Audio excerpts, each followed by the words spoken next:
What up, guys? So today I'm going to be talking about Europe's least visited country. I mean, a country so forgotten in Europe that people can't even point to it on the map. I mean, imagine a country in Europe with no giant tourist crowds, no famous landmarks everyone talks about, just abandoned Soviet buildings, hidden wine tunnels, and a mysterious breakaway state that feels frozen in time. No, no, no, no, no. Don't give me that look. I'm telling the truth. So, guys, I'm talking about Moldova. Nestled between Romania and Ukraine, Moldova is often ignored by travelers rushing towards Paris, Rome, and Prague. But the country hides stories most tourists don't even know about. And I'm here to give it, alright? So don't go anywhere, I got you. Many travelers and tourists avoid Moldova because of its reputation. It was once part of the Soviet Union. It's considered, one of Europe's most poorest nations. And most people seem to think it's unsafe because of the conflicts surrounding it. I mean, Ukraine, bombings. Nobody wants to die, okay? I mean, talk about your reputation preceding you. Now let's get down to the interesting part.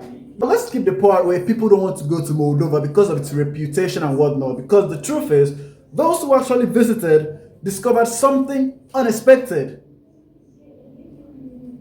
Did you see what I did there?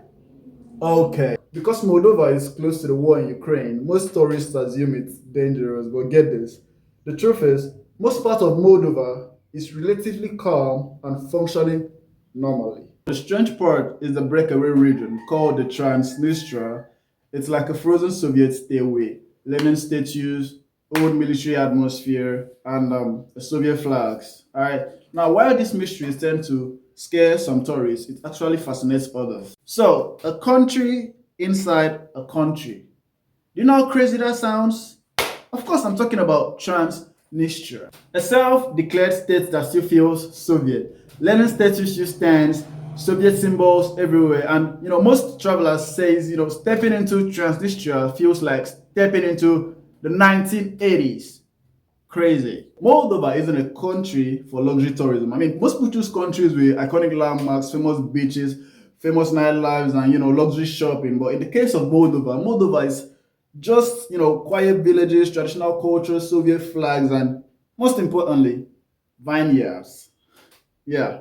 So these are the reasons why tourists tend to always skip Moldova. Yeah, they kind of like sweep Moldova aside when they are going on their tours. Oh, it's crazy. So, like being one of Europe's most poorest countries isn't enough for Moldova. Moldova has no famous global attraction, and you heard that right.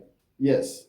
I mean, look at it. I mean, it's in case of some countries, one thing or the other makes a country famous. Like in the case of France, the Eiffel Tower. In the case of Italy, the Rome Venice, and in the case of Greece, we have the islands. But Moldova doesn't have any famous global attraction, not that I know of. And this kind of like may sound absurd, but it's ironically interesting for the purpose of channel exploration. Yeah, you heard that right. So, like I said earlier, Moldova is one of Europe's most poorest countries, and Moldova has been struggling economically for decades. And most people who travel abroad is for work. And in the case of Moldova, it's some infrastructures in some places are still undeveloped, and it's kind of like paints the image of a boring poor country, even though it has some hidden beauty. So, unlike overcrowded destinations, Moldova feels untouched. I mean, some villages look exactly the same way they did like decades ago, and travelers tend to describe it as raw, authentic, and frozen in time. Interesting things most people don't know about Moldova: it has massive underground wine cities. Moldova is famous for its huge wine cellars like the Krikova Winery and the Milesti Misi. At Milesti Misi, the underground tunnel stretched for over 200 kilometers. People literally drive their cars through the wine tunnels underground. I mean, talk about that Burna Boy song. Kilometers. And I mean, the bottles that are being stored there are rumored to be worth fortunes. Maybe the reason people don't visit Moldova is exactly why some travelers should. I mean, in a world full of tourist traps and frozen cities, Moldova remains one of Europe's hidden secrets. So, I think that will be all, and I'll be back with more. So, like, share, and subscribe. Hit the button. Just hit it. hit the button, subscribe.